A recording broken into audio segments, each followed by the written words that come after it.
Live.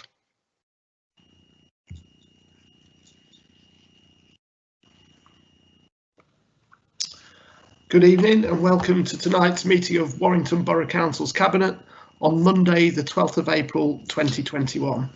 I'm Councillor Russ Bowden, Leader of the Council, and I'm formally opening the meeting tonight. I'm joined by my colleagues, Councillors Mitchell, Guthrie, Higgins, Jennings, Knowles, McLaughlin, Mundry and Smith. Also in attendance tonight are senior officers of the Council, Stephen Broomhead, Matthew Cumberbatch, Linton Green, David Boyer, Kath Jones and Tara Raj. Before we move on to the business of tonight's meeting, this is the first council meeting to take place since the death of His Royal Highness the Prince Philip, Duke of Edinburgh. I think it's appropriate that we recognise and respect the tremendous public service of the Duke with a 2-minute silence before our meeting tonight. So if all colleagues could remain seated, please, during this 2-minute silence. Thank you.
Okay, thank you, colleagues.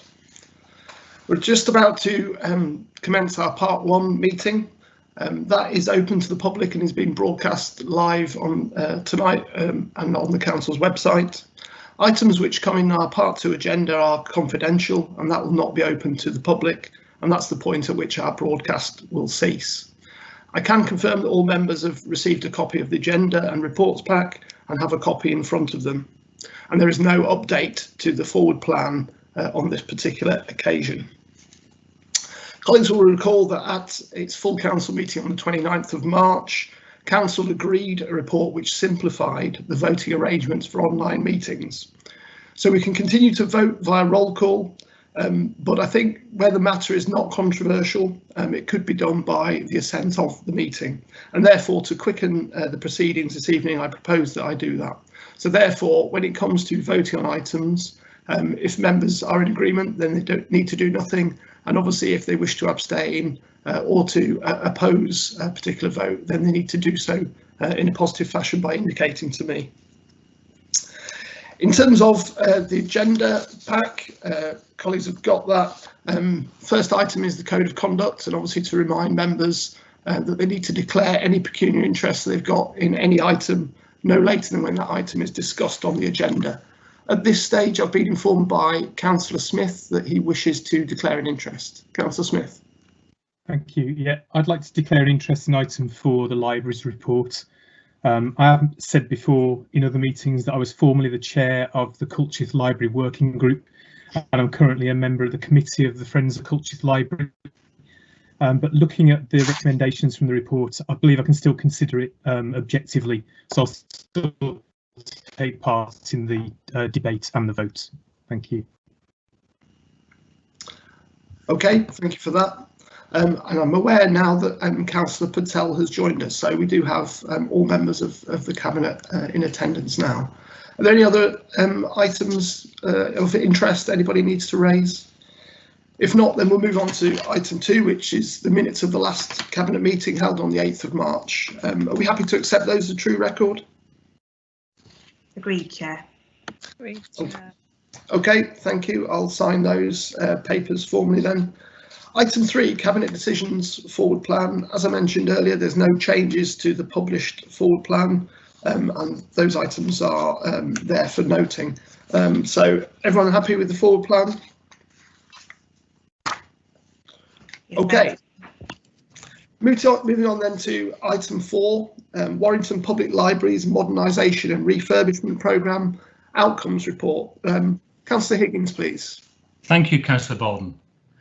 The purpose of this report is to update Cabinet, but more importantly to update the residents of Warrington, in particular those who have taken a keen and active interest in their local library services.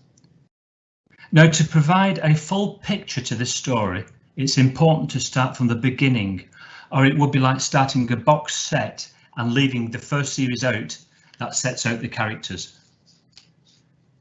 It goes without saying that the start of the demise of the library service started in 2010 with the Conservative and Lib Dem government and their policy of austerity. It's absolutely clear that the path of austerity and their cuts to councils such as Warrington led to these closures. In a SITFA report, it states that nearly 800 public libraries across the United Kingdom, with 2 libraries in Warrington and the mobile library service axed amongst this number.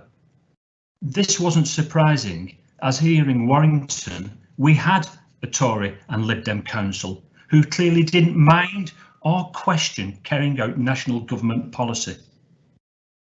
Warrington, like many other towns and cities across the country, were and sadly continue to suffer deep and lasting cuts to their budgets.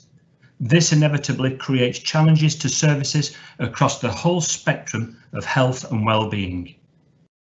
Now, I personally know the value of libraries and have stated many times publicly and privately what this valued institution has given to me as an individual. 2016 witnessed the apex of cuts to library services and the loss of many libraries across the country. Warrington, like many other towns and cities, needed to look at their library provision. Following a huge consultation process, many meetings, hundreds of emails and some good old-fashioned letters, we've found a way forward. It was vital that we listened and worked with residents to create a library service that fitted our community to provide a support to a wider audience from young and old. Now, this report to Cabinet lays out clear our achievements since 2017. In February 2020, the service was awarded a Library Peer Challenge Review via the Arts Council England and the LGA. And to add, we were only about one of about 20 councils who took this invitation up. Many councils felt that their library services would be criticised. This was clearly a risk on our part, but we took this opportunity. Having been telephoned interviewed twice and a face-to-face interview once, it was clear they wanted a root and branch approach, and they conducted a very thorough investigation across all parts of the library service, speaking with officers and friends groups of Warrington. I need not have worried. The peer review gave Warrington the thumbs up and commented on our positive commitment and leadership to maintain and improve our libraries across the town.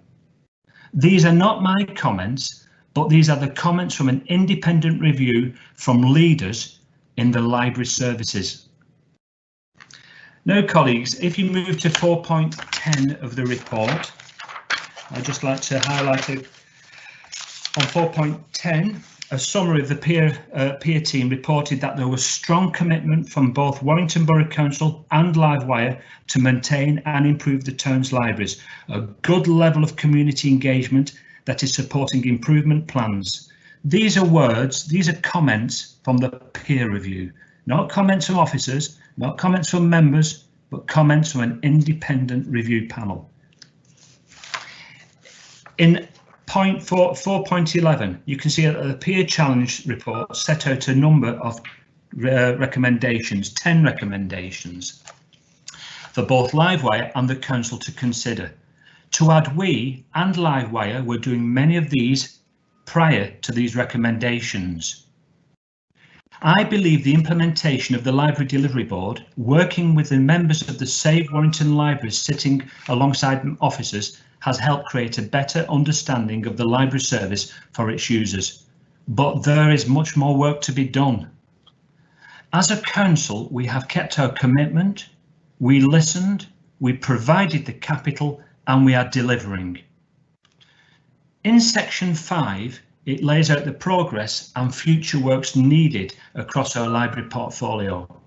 Now, I don't intend on going through all the libraries, and I'm certainly not going to cherry pick all the good libraries, because each library has its own different state.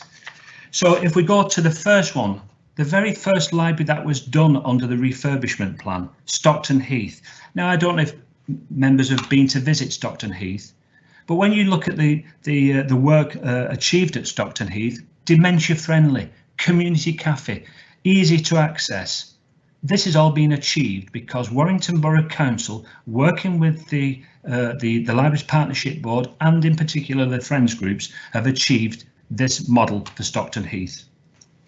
Burton Wood Library, a library very much underused, but that library is now home to the post office. It's had an extension to the car park, and the footfall in that particular library has increased. By having the post office in situ, it's improved people accessing the library and now taking on 2 services, library books and now using the post office facilities.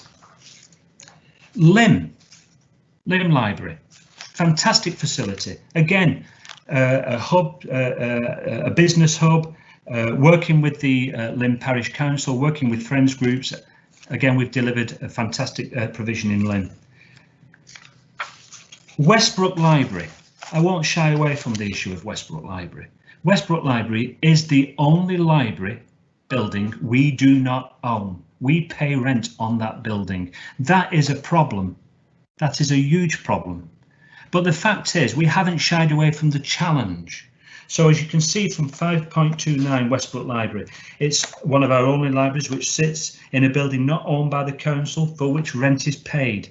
Despite efforts by Livewire, there was little community interest in developing a working group following the report in December 2017. However, I do know that in particular, Councillor Guthrie and her husband and other people have been active in creating a friends group at Westbrook and are determined to see a library provision continue from Westbrook. And I know that we want to see a library provision continue from Westbrook, but there is much work to be done.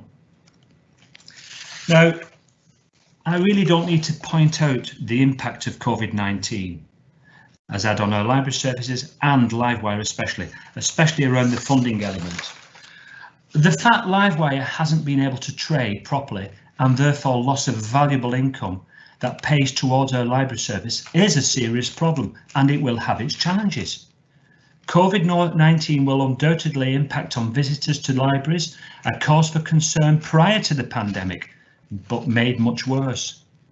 This is why the business case around libraries is so important, so that we can continue to provide the support to our communities without the worry of further cuts. And let's make it very, very clear, Boris has no plans to support the library service through this pandemic. I'm immensely proud to be leading on this matter, and I know all my fellow colleagues feel the same way. Libraries have played a part in all our lives, and for some, With newborn children, they will continue to play an important part in their growing up. I would like again to reaffirm our commitment to the library service that we have committed to in this report here tonight. Now, colleagues, there are some recommendations, but there are only two recommendations for cabinet note, but I'm very happy to take questions and comments. Thank you. Okay, thank you for that very comprehensive presentation, Councillor Higgins. And obviously a note, you know, an excellent report. But the report also contains a number of photos and images of the investments that have happened, and obviously the work of those partnership groups and working groups that have helped to secure the future of their libraries locally. I've been notified of 3 members wishing to ask questions, so I'll come to Councillor Mitchell first, please. Thank you, Chair. It's more of a comment than a question, and as the ward councillor for Burnwood and Winwick, I just wanted to say a really big thank you to officers and members involved and in Livewire for saving Burnwood Library by placing it with the post office and investing in the building. Obviously, this is a really both are valued services to the village. The number of people using the library has increased, and it's a real success story. I just wanted to say thank you. Okay, thank you for those comments. I'll come to Councillor Smith next. Thank you. I just really want to acknowledge how our libraries have developed over the last few years. I think everyone always said that the library is at the centre of the community and how greatly valued it was by residents. But we've really seen evidence of that in the last few years. They genuinely have become a central hub to their communities. Certainly I can speak of Culcheth Library, but I know the situation is very similar across the town. And we've seen huge contributions from council officers and elected members, but particularly residents as well, who've really got behind the libraries in supporting them. And I'd really like tonight just to sort of celebrate the contribution that residents have made in that respect, in terms of, you know, forming those friends groups, coming along to those meetings, coming up with ideas, but more than that, actually volunteering and giving up their time to put on activities. Over the last week, when I've been walking around Culcheth, Glaisbury and Croft, people have been asking me, you know, is the library reopening, knowing that April the 12th was on the way and there was a chance of it happening, and it was reopened today. And, you know, it got to a point today where people were having to wait outside because they couldn't have more people going into the building. You know, it's exceptionally popular. And a lot of that comes off the back of some of those activities that the Friends groups have been putting on with the support of Livewire as well. Things like the Jigsaw Club, which has been, I think, really missed during COVID, because straight away when we set that up, it was getting a lot of elderly residents that maybe didn't get out a huge amount. It was really helping reducing social isolation. And today there was people queuing up to bring jigsaws back to take new ones out with them to do at home because they couldn't actually do the club at the library itself. The craft clubs, the Lego clubs with the younger children after school and things like that. It's been amazing really to see all that work going on. So I just really wanted to bring that up. Thank you. Can I just speak following Councillor Smith's comments? Of course. Well, thank you very much, Councillor Smith. I'd like to just reiterate some points. You've been at the start of the work in Culcheth to retain a library service in Culcheth. You've been there from the very first day. You haven't jumped in years down the line.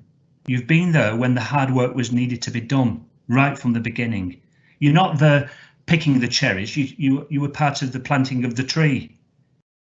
So I want to say thank you to Councillor Smith and to your colleagues and to the Friends of Culcheth Library for doing all they can to deliver a library service that you will be proud of, and it will be delivered. It will be delivered because of the commitment of you as a ward member and your colleagues. Now, you know, I make no apologies for making that statement. You've worked hard, and the evidence will say at the end of the day it will be delivered. Okay, thank you for that. And I agree absolutely. You're right, Councillor Smith, to bring out the role of the community. And I think actually for me, what you know, whilst this process at times was challenging for Livewire and for the council, actually what I think it did was bring the focus of the public and the council into what libraries are about. It's not just about the books, it's about its place in the community. And I think actually we had very positive and mature discussion in Warrington about all those very issues around social isolation, around, you know, the community facilities and how libraries could be reimagined and repurposed. And I think, you know, that will be the legacy of this whole process, really, is a strong set of council-run libraries which, you know, do exactly that. They are at the very centre of their community, and you know, I think it's a very positive outcome from what at times was a very difficult process. I'll come to Councillor Knowles next then.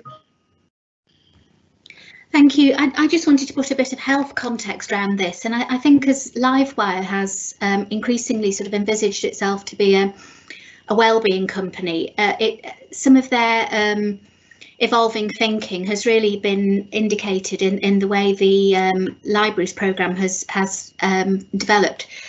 Things like having the dementia-friendly approach to Great Sankey and to Stockton Heath is really, really significant, because that shows that with some reflection, you can really apply that to the design principles of a building and make sure that it is truly inclusive. So that's really important to bring out. I was on a meeting of the Health Creation Alliance a few weeks ago, and that was talking about assets, sort of cultural capital in the community, and places that have weak cultural capital often have poor health. It does impact on the wider determinants of health. It's about people having places to belong to and places where they are included, and resources and information available to them, places where people can meet other people, and where there are ways to address loneliness and give people more meaning in their lives. And all of those things are really important, as well as the sort of slightly harder edge stuff in terms of actually providing people with practical information and resources, which helps them to keep more independent and living their own lives out in the community rather than being particularly reliant on care. All of those things are tremendously valuable. And one of the things that I really like about Warrington's libraries in the way they're developing is that we've not got a one-size-fits-all approach. Each community has come up with the solutions that are applicable to that particular community, and that in itself is an intelligent way to go about things. So I just wanted to sort of put that bit of context there about the wider determinants of health, and in particular the place that libraries can offer for carers of, for instance, people with disabilities or people with dementia, because often carers are very isolated in themselves, and in the process of going to the library with the person that they care for, that gives them an opportunity to be sociable and do something for themselves as well. So I think they have many advantages and many values to different people across the community. And I think in creating a more sort of diverse approach, whether it's little children who are starting on learning about things and developing their language and integrating with other children, or whether it's older people who still want to feel as though they've got an important, valued place in their own community, our libraries serve us very well. And I feel very optimistic that they're going to serve us well for a long time into the future, having gone through this period of reflection that we've had with them. So I'd like to add my thanks to everybody who's been involved in that process as well. Thanks. Thank you for those comments, Councillor Knowles. I'll come to Councillor Guthrie next, please. Yes, thank you.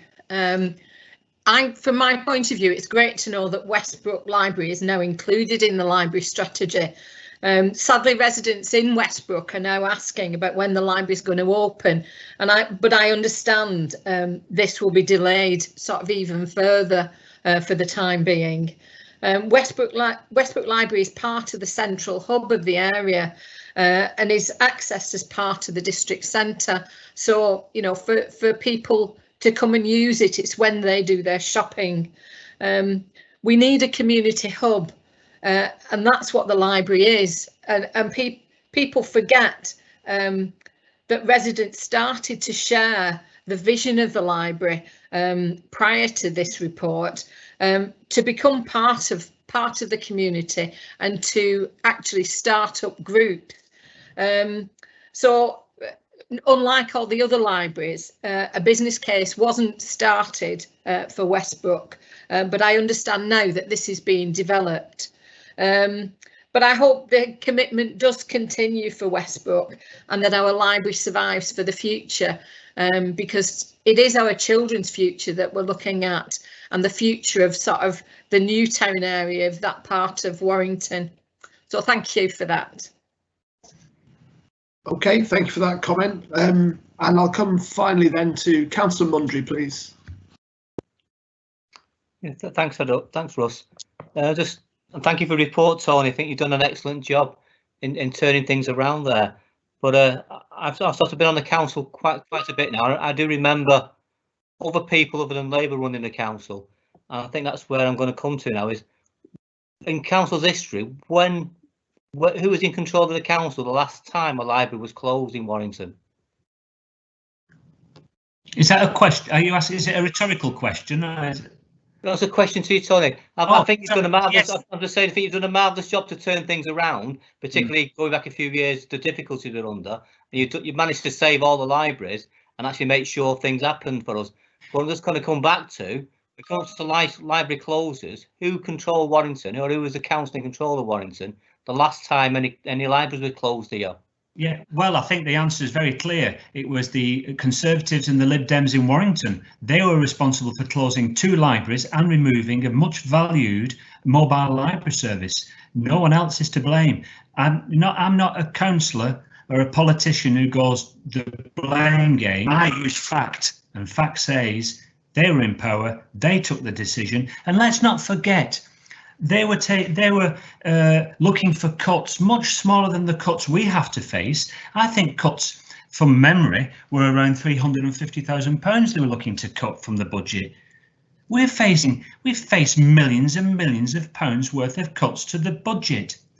And correct me if I'm wrong, I don't know if it's 60 pence in the pound we've lost since 2011, 12, around that figure. So we didn't choose easy options. I mean, we've just talked about Westbrook earlier. If we wanted to go down the easy route, we could have closed Westbrook. You know, regardless of having a consultation, let's not forget, in 2010, the Lib Dems and Tories in Warrington did conduct a consultation. They had options, but they chose not to listen. The difference is we listened, we didn't go down that route. We had huge cuts in Warrington, but we chose not to close libraries. How tough that is, yes, it's tough, but we've chosen not to do it. Thank you for that question, Councillor Mundry, and for your response, Councillor Higgins. I think you're absolutely right. What we saw was, in the early days of austerity cuts, a Tory and Lib Dem administration of this council that considered libraries as low-hanging fruit, and those were some of their first options facing budget cuts, were to close libraries. And as you said, despite having saved upwards of £150 million over the last 10 years from the council's budget, we've never taken that step. OK, sorry, I've got one more question, which is from Councillor McLaughlin, please. Thank you, Councillor Bowden, and thank you so much, Councillor Higgins, for your report, and it's a very positive report. I just wanted to bring in, first of all, a little bit of history. I think there's a reason why we were so determined to hang on to our libraries. We set up in Warrington all those years ago the first rate-supported library in the UK.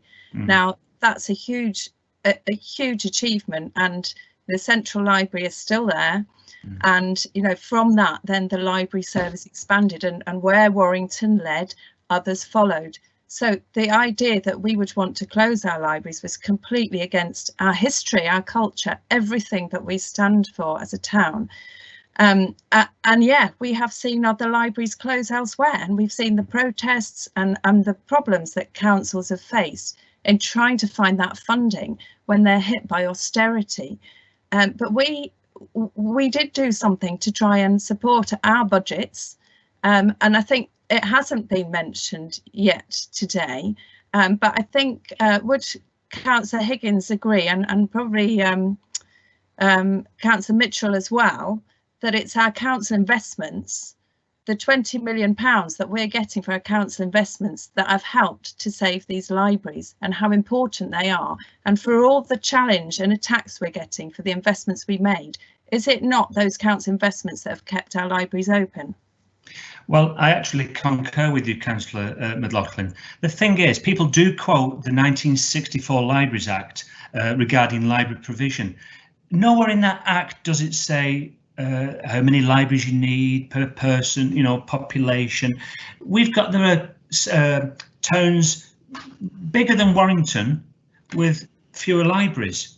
We have got a lot of libraries, but to maintain that library service, to make the investments we need to make without cutting into budgets, we need to make investments elsewhere. And you are right, it's those investments we've made, which we get criticised for, which pay for libraries. Plain and simple, our libraries are paid for through investments. Thank you.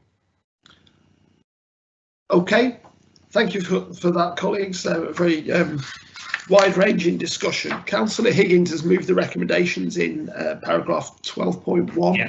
Have we got a seconder for that report? I'll second, Chair. Okay, that's Councillor McLaughlin. In which case, I think, judging by the comments, we'll all be in agreement with those recommendations. So is it the will of the meeting that we agree those recommendations? Are there any objections or abstentions? No, in which case I'll take it the recommendation is unanimously agreed. Thank you, colleagues. Moving on then to item 5, fee rates 2021/22 for care at home services. Councillor Knowles, please. Thank you.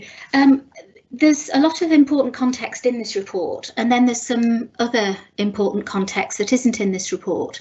And at the moment, when we've just had our council tax increases announced for the next year, people will be aware that Warrington's applied the full additional social care precept, which means that the people who pay council tax in Warrington are funding an extra £3.1 million towards services in relation to adult social care for the coming year. And I think I said this before in the full council meeting that I could have cried when I heard the budget and there was no mention of adult social care. The only mention that we've had of adult social care was when it was made apparent that there was going to be nothing sort of forthcoming from central government other than the ability for councils to raise funds through this additional precept. So the entirety of the uplift in the budget for adult social care has come from the council taxpayers of Warrington. I think that's really important. Now, in actual fact, the £3.1 million that will be raised from that additional social care precept is a small amount when we think about the overall budget, the adult social care spend, which is about £50 million per year, and approximately £8.7 million spent annually by the council is to deliver the care at home services to around 866 people every week. So I think that's really important for us to bear that in mind, and the fact that national government has passported this additional cost onto council taxpayers who are already under pressure with all the other economic pressures that are upon us as a result of the difficult year that everybody has had. I don't need to go into that. So if I move into the sort of substance of the report, some of the more local context, we deliver care at home visits in Warrington in different sort of increments of time from 15 minutes upwards, but the aspiration is always to move away from those short 15-minute visits, because people who need care need a little bit more time taking over them usually than that, unless it's a very, very brief check-in. So in contrast to the residential and nursing care sector, annual spend of 8.7 million, there's an increase of 1.2 million compared to last year's spend. So there's a growth both in the number of people receiving services and the average number of hours that each person receives. We've also got a growth in the number of people from 820 in January 2020 to 866 in January 2021. And there's a 10% increase in the number of hours delivered. And that's in some ways about the complexity of people who are being cared for at home. Now, it's not necessarily cheaper to care for people at home, but it is often people's preference, if it is at all possible, to stay at home, to stay in their community and with their loved ones rather than going into residential care. And it's important that there are some choices available to people as well. So just to go back into the history of this a little bit, the last contract for care at home began in September of 2015, and that was for a 2-year contract with options to extend for 2 one-year periods. And then at the end of that period of time, the councils opted to continue on a single purchase basis with all the providers. And a re-tender was planned for last year, but for very obvious reasons due to COVID, neither the care providers nor the local authority were really in a position to proceed with that, given that everybody was in a bit of a crisis situation. I don't think that's any exaggeration that social care was in absolute crisis at this point last year due to the impact of COVID. There's a lot more detail about the sort of local and national contextual information within the report, which people can read for themselves. But the value of the uplifts requested by this 3% fee increase is nearly £343,000, and that's why it's coming for a cabinet consideration. I think some of the things that are really important to bring out are about quality of care at home in Warrington, where pretty much 3/4 of that is by providers that are rated good or outstanding. And that's really, really important because the local authority doesn't provide care services under its own steam, as it were, but they're all done through commissioning arrangements with external independent providers. And the balancing act here, it's about the sufficiency of the market, the provision of affordable services and choice. So it's those 3 things that always have to be balanced against one another. The current usual rate is £16.50 per hour, pro rata per hour for visits, and there are currently 21 providers, so there is a good range of providers. There are only 3 now with rates lower than £16.50. Most of them are on somewhere between £16.60 and £18, and then we've got a few tier 3 providers with rates over £18, and that's only where we've got cases where we've got people needing really complex or urgent care, things like hospital discharge. So the market's changed quite considerably during the last year because in some ways it started off with a lessening of demand as people sort of withdrew really from having care because of fear of infection. And then the hours have gradually increased back and beyond the seasonal average. And some of the things that have impacted on that are people coming away from hospital and needing support at home. So that's one pressure on the system. And then one of the other pressures is in the shorter term, I guess we've had people more inclined to do care work because lots of people have lost their jobs during the pandemic. But increasingly, as things go back to normal in the economy, we hope there will then become that pressure on people, because Warrington traditionally has a buoyant local economy, and that always provides some challenges to recruiting people into care work. And that's why, to give a bit of additional context, we've got the new Health and Care Academy coming on stream to make sure that there are those attractive careers in health and care and career pathways for people coming into this sort of work. So without going into, as I say, the very, very fine detail, it's clear that there is pressure on providers. We've got to balance off the market. We've got to anticipate and know the rises in costs that care at home services have, just due to the increased general costs in running things. A big pressure is the rise in the real living wage, and again, as a local authority, it's a matter of principle to us that we make sure that commission services do pay wages at that level. We need to make sure that there's sufficiency within the market and range of choice, and we need to make sure that the care providers can remain in business, that they have viable businesses, and in order to do so, the fee rates need to reflect the commercial realities of running these businesses. And again, as I've just mentioned, we've got continuing workforce concerns. It's about that ability to recruit people and for people to see these as attractive roles, because they are vital roles in society to make sure that people are cared for properly. In terms of the financial considerations, as I say, I've just mentioned the national living wage, but it is a fee increase that is factored into the council's budget, and it's not an unanticipated rise. It's something that happens in, year out, as you know, as costs increase in life, as in council services.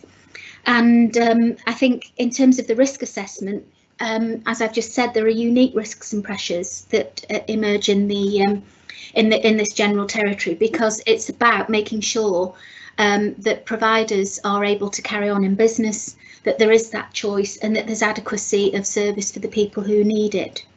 So just to go on to the summary, it's been an unusual position over the last year. It's been a position where caution and oversight have been really important, because unlike any other time really in recent living memory, the COVID pandemic has had massive impact on social care in all its aspects, not just care at home, but all the other aspects of adult social care. And it's really, really important that those pressure points, even though they're not new ones, are ones that we keep on top of, and that we do make sure that there are uplifts when needed to the fees that that the providers can command. So the proposal is that there's going to be a 3% increase in the care at home usual rates. So that's going to be confirmed at £17 per hour pro rata. And the financial impact of uplifting all the providers who have a rate currently less than £17 per hour would be £342,784 for the year. As for providers who already charge above £17 per hour, they won't be offered an inflationary uplift for this year. So it's just the ones who need bringing up to that £17 per hour rate. And the reasons for the recommendation you can see at 10.1, they're fairly self-explanatory, and the recommendation is to ensure that we are able to meet our relevant statutory duties as a council, and that the providers can continue to meet all the Care Quality Commission external standards, so that we can continue to provide obviously a quality service, and that we have sufficiency in the market to meet our statutory duties. And therefore Cabinet's recommended to approve the fee rates set out in the report for the coming year of 2021 to 2022. Happy to take questions. Thank you for that excellent presentation, Councillor Knowles. I've got a question indicated from Councillor McLaughlin, please. Thank you, Chair. Really picking up on what you said about the budget earlier this year and the conundrum that we're in for funding for social care. And I wonder if you agree how unfair the system for funding for social care is, and when you think we're likely to get a solution. And obviously, you know, we're setting these budgets, we're looking carefully at how to keep supporting our system, but how sustainable is this in the long run? I think you're absolutely right, Councillor McLaughlin. I mean, this is a huge set of questions, and it's one that's been ducked going right back to the Dilnut report, which I think was 2011. So really 10 years where we've had a vacuum, and nobody has really wanted to embrace tackling the complete set of thorny issues that is adult social care. So we're in a legislative vacuum, and we're in a bit of a vacuum of thought around it, really. And so tinkering around the edges just to try and keep things going will work for so long, and has sort of kept things lurching from year to year for thus far. But it's not the way to carry on in the future. And also, I think in terms of being able to plan strategically for the coming period, if there was a sort of framework and we knew where things were going, there could be some sort of long-term planning done as to how to meet the statutory needs of the people of Warrington.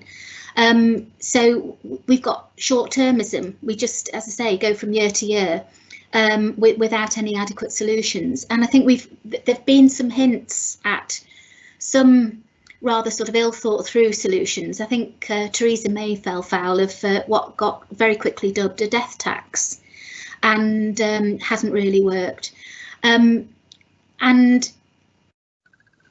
then really, since then, this government has just completely shied away from it. There's some warm words about integration of health and social care, but those warm words never actually amount to any practical action. So that's the problem that faces us, and I think the solution is not within our hands, because it's a matter for national government to deal with, and so far we don't really see any evidence that they will.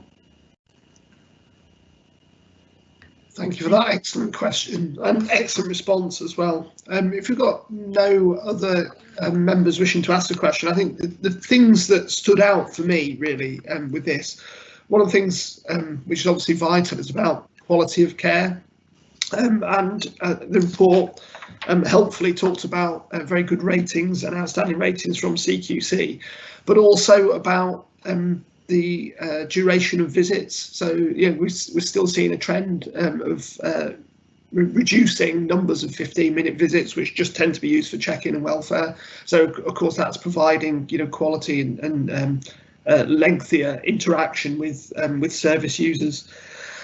I think you talked about integration of health and social care. I mean, it's, again, one of the things I think with our town deal is actually recognising that working in care can be a viable and rewarding career for people. And our town deal isn't just about projects that build nice shiny things, but actually one of our key projects is the Health and Social Care Academy, which is in there, which is important to have a workforce which is,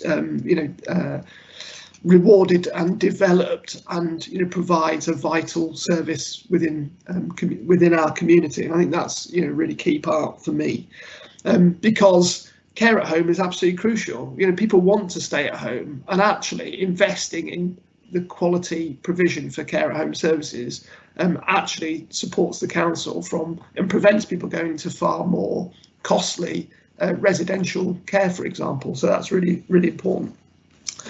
In terms of, you touched on living wage. I think it's one of the great achievements of this administration was the introduction of the living wage, and by that I mean the real living wage as set by the Living Wage Foundation for the council. And I think the other part which is really crucial here in this report is actually moving care providers closer to that real living wage.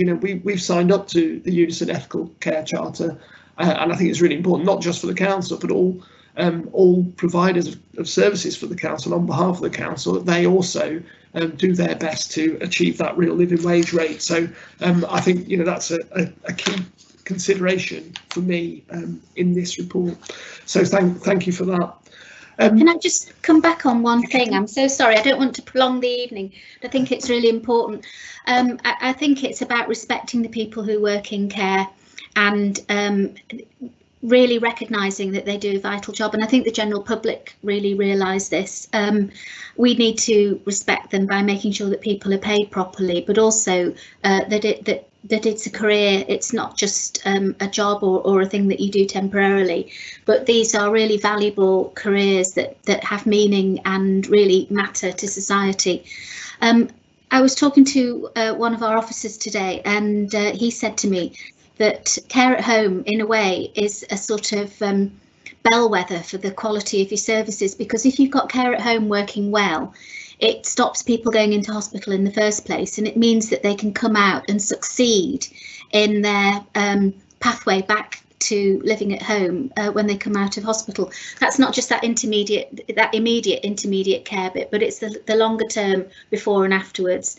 And if it isn't working well and you don't have that quality, then all sorts of other things will go wrong in your social care system. So I think the fact that we don't have huge numbers of hours waiting to be provided for, and we do have well managed sufficiency in the market, and it is at the right rates, and there is that quality, are all part of having you know, doing our absolute level best in the most difficult circumstances to try and maintain a really good social care offer for people in Warrington. So I think that context is so important. I could go on for ages and I won't, but I think it's really, really important to bring that up, because if it was your loved one, or, you know, if it's one of my parents or a relative, I would really, really be wanting that for my own family member, as I want it for every other person in Warrington who has a relative who's in receipt of care, and that has to be the standard that we work to. Perfectly put. So that saves me finishing off my comments. Thank you very much. If we've got no other questions from council members, the recommendation's been moved in 11.1. Do I have a seconder for this report? I'll second it, Chair. Okay, that's Councillor Guthrie.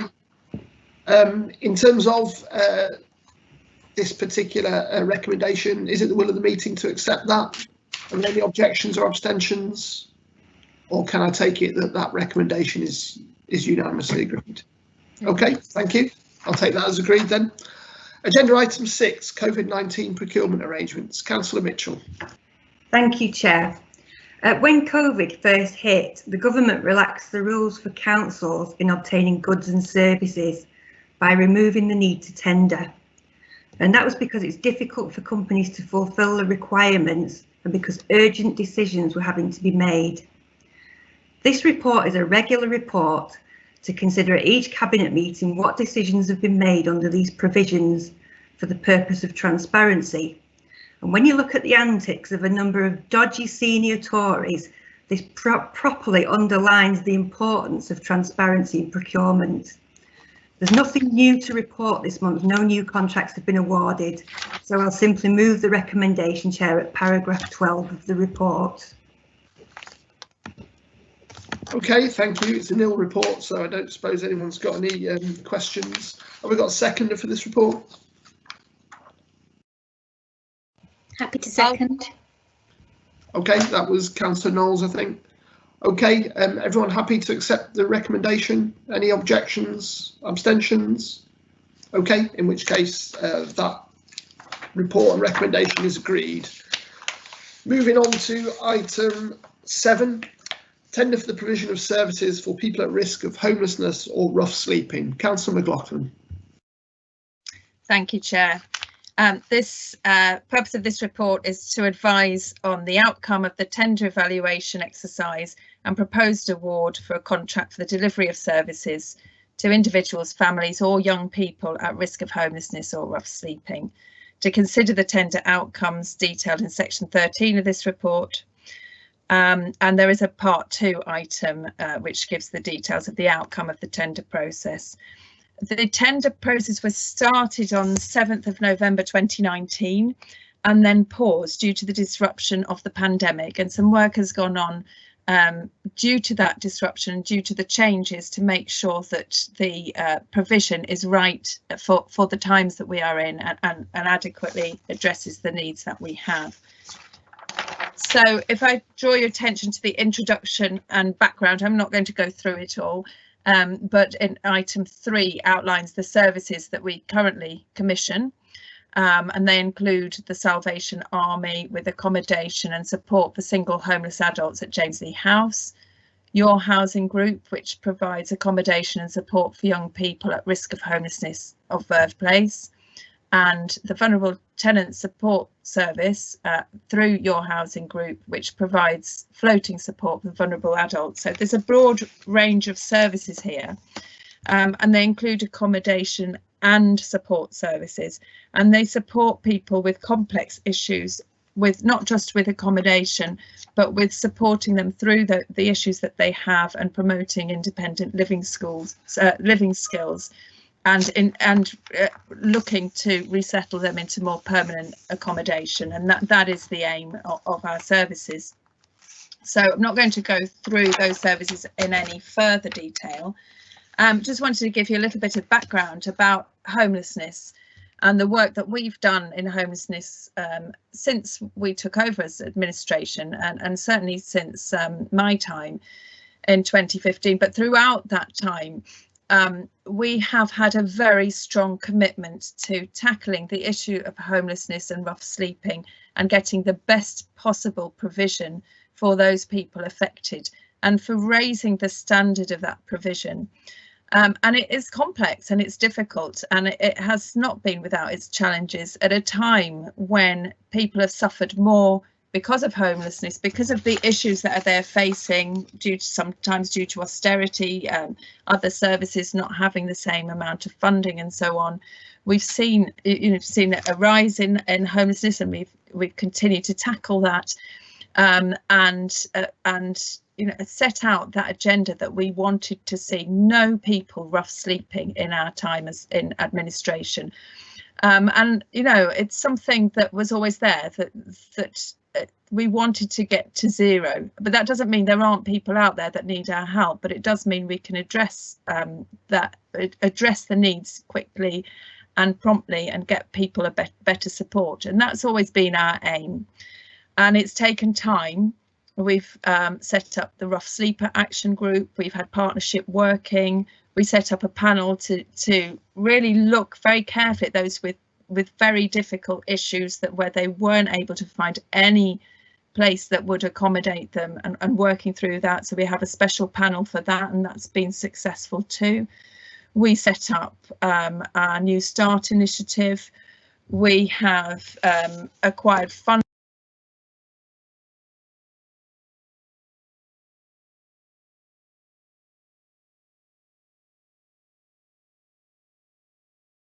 Hello, is it me? Councillor McLaughlin, you muted yourself. I just went on mute. How much did you miss? I won't say all of it. The last 20 minutes. The last 20 seconds, Councillor. Okay, sorry, I don't know what happened because I didn't touch anything, but possibly my notebook lent on something.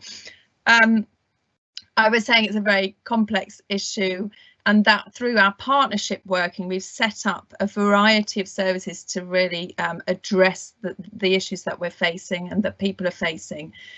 And I was just saying that during the pandemic, people will know that we were able to get funding to use the travel lodge, and that was a game changer for some people. It enabled them to really readdress where they were in their own private rooms and get the help they needed, and we were supported there with our partnership with Room at the Inn. But we knew that that service would come to an end, and we were ahead of the game really in making sure that we had accommodation for when the travel lodge closed. And I think other areas really struggled when their funding for hotel accommodation came to an end. But we were ready with Museum Street, with another 21 bedrooms for people, for homeless people, and we were able to get people settled in there. So it's a real success story. And as I've said, one rough sleeper is one too many. And last year, in November time, we had the rough sleeper count, which is the annual count, and we had one rough sleeper. But I was very pleased to report earlier this year, and I can confirm this is still the case, that we have no rough sleepers in the town. So all the work that we've done, I think, really, it's a tremendous achievement.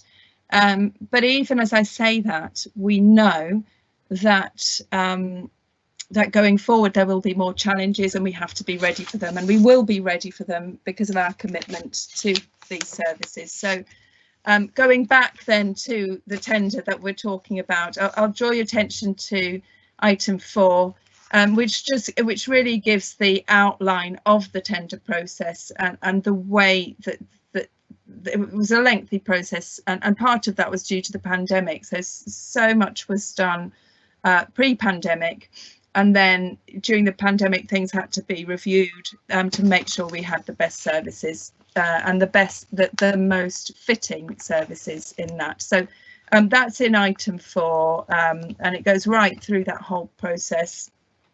And you'll see in, I suppose, 4.4 and 4.5, there were a request to participate, and then in 4.5, 2 organisations out of 3 that actually put themselves forward decided not to proceed to the negotiation stage, and that is out of 44 organisations requesting the documentation. So there was one organisation that came forward, and then there was a thorough process to really look at that organisation, and we'll talk a little bit more about that in part 2. So I'm not going to go through the whole tender evaluation again. That you have that in front of you, and you'll also have at 5.4 the members of the tender evaluation panel. Financial considerations at 6. The annual budget commitment for the council is not expected to place any additional overall pressure on the council's budget for the provision of services, and again there's further details in part 2. So hopefully that's enough information for you there. It's all set out, the risk assessment is set out, and there will be monitoring of this contract and risk monitoring to make sure we're getting the performance that we're looking for. We'll touch on equality and diversity though, just to reflect that, you know, it's very important within this contract that we ensure that those at risk of being marginalised or excluded from accessing services are properly supported, and that's included in the contract. Thinking about disability, gender, faith, culture, sexuality and age, people won't be discriminated against, and it's really important that we do have provision for people with a wide range of needs, and the tenders sought to address this. There's a little bit in item 10 about the consultation process, and there was lots of consultation pre the tender process to make sure that we were getting the right commission and commissioning the right services, and that people understood these. And we had an event that was attended by over 30 organisations, and all the feedback was considered. Reasons for recommendations are set out in point 11. I'm not going to go through all those, and you're asked to approve the award of the contract and approve the contract to be awarded for the period of 5 years, with the option to extend for 2 periods of 1 year. Thank you. Okay, thank you for that comprehensive presentation with minor hiccup. I've got Councillor Knowles, who's indicated that they'd like to ask a question. It's not so much a question as an observation, but something that really comes out of this report and comes out of the work that's been done on homelessness is really about the level of commitment there has been, and I think you know, talking about rough sleep accounts that have got as low as they have and down to 0, even though, you know, I would be the first to acknowledge that just because that's happened, it doesn't mean that it's always going to be the case. I think it's very, very encouraging to see that that it's an issue that's taken very seriously in Warrington. The bit that I wanted to mention, at risk of sort of pointing out the blindingly obvious, is the complexity. There clearly isn't a one-size-fits-all approach where homelessness is concerned, because people present with all sorts of fairly unique combinations of issues, concerns, difficulties, and I'm really, really pleased to see that we don't have a one-size-fits-all approach in Warrington, and that we do recognise that there is a, you know, a diversity of people who present with homelessness, and you know that will always be the case, because people end up in these situations for a whole range of random difficulties and challenges. So I think that's really heartening that that there's full acknowledgement of that in the report, and there's also a level of detail that's gone into the whole consultation process. I was really, really pleased to see the inclusion of Speak Up going to be involved with making inquiries of individuals using the various services that are already up and running. And I just think we need to always be mindful that it might be tempting to come up with simple or singular solutions, but they won't be the best solutions, and we need to make sure we do the right thing for these intensely vulnerable people. Thank you. Can I come back on that, Chair? Of course. Yeah, thank you, Councillor Knowles. And just to expand on that a little bit, you know, the next part of what we're doing, we don't stand still. Just because we have no rough sleepers in the town, you know, there will be people coming forward that we need to accommodate, and then there'll be people we're accommodating that we need to find more permanent accommodation. But there's also the whole area of making sure we're looking to address the issues that they have, and that is a big part of the work that's going on now, is getting the right support there to help them to live more independent lives. So it's the overall big picture that we're looking at, and the partnership working is really helping with that.